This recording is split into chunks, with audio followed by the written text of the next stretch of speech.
Primeira parada do Galicia Noticias en Vigo. Ali continúa a conmoción tras o crime registrado nas últimas horas na antiga estación de autobuses. Unha muller acoitelou presuntamente un home co que supostamente convivía. Está arrestada e pasará a disposición xudicial de Demetrio nas próximas horas. Sí, a previsión é que sexa mañá sábado cando pase a disposición xudicial. Algúns feitos que se produciron onte ao redor das 6:30 da tarde nesta estación de autobuses, a antigua estación de autobuses, agora abandonada, que se está a convertir en dai xa hai tempo nun lugar onde habitan persoas sen teito. Os feitos producironse nunha desas chabolas de plástico onde vivía esta persoa, a víctima, un home de 56 anos e que compartía coa presunta autora das coiteladas, unha muller de 36 anos que xa foi detida, como dicíamos, e que mañá pasará a disposición xudicial. Sucedeu nun dos accesos á antiga estación de autobuses de Vigo. Ali dormía dende hai un tempo o home que morreu acoitelado, un vigués que era veciño dese barrio. Cando me pidió auxilio, cando me levanté, ya estaba muerto. Le vi todo sangre en la cara, le vi todo lleno de sangre por todos lados, la cama y la pared que está marcada. Eso fue lo que vi.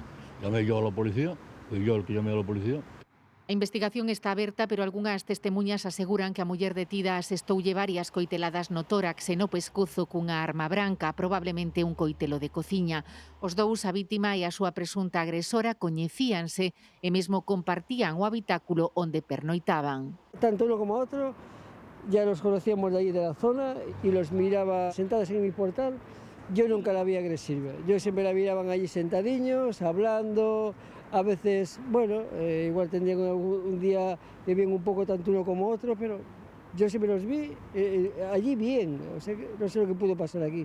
Dende que pechou hai 3 anos, moitas persoas en teito dormen nos accesos á bella terminal de autobuses. Está abandonada e á espera de que se decida sobre o seu futuro. Unha situación que afecta a veciños e comerciantes da zona.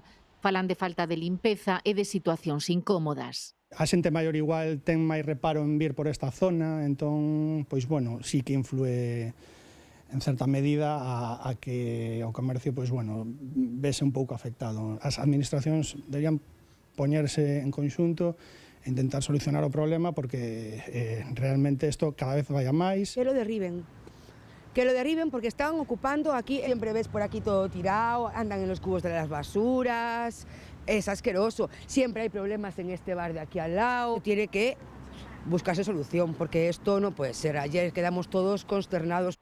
Está previsto que a muller detida como a presunta autora do crime pase mañá a disposición xudicial.